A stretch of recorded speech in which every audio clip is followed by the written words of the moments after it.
kanun sualin van lala tinayam ni kan runa van puya lo chime kabung don tuai fam zai rel hi ka ngai thiam lo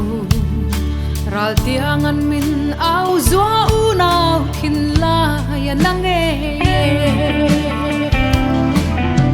zin zin lam tluang adang mange chak tiang thang tiang lam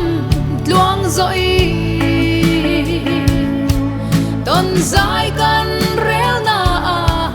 in ton arem love chim lei tualan ka shai samang ma ten ka thaliam ta a u sak mele zua pa ton hlan thirin an van ruaye ka shai duat lai te an yang in ke pon ne ton hlan ka ngak lele darang tonga chung kim te an zua kan tha liam na sak bing hil lo na suang lung phun kan rela rem ruat tu chung pathian min puila leilal reng pui thin lai tuyang nem tir la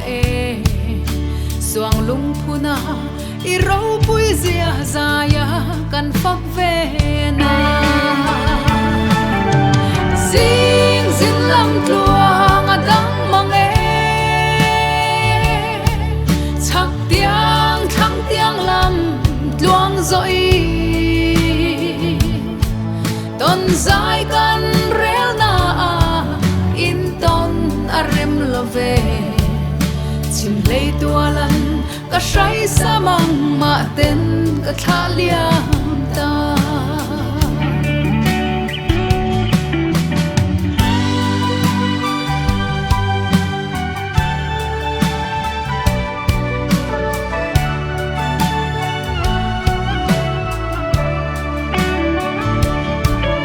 thang tiang a zuapan kal zai rel tai trai pham du din lai ril fan za ve in kim ma don samang in chen len hun tur chu adon ngam lo loi thinulin nawang a trap le thi zin zin lam tluang adang mange chak tiang thang tiang lam tluang zoi ton zai kan rel na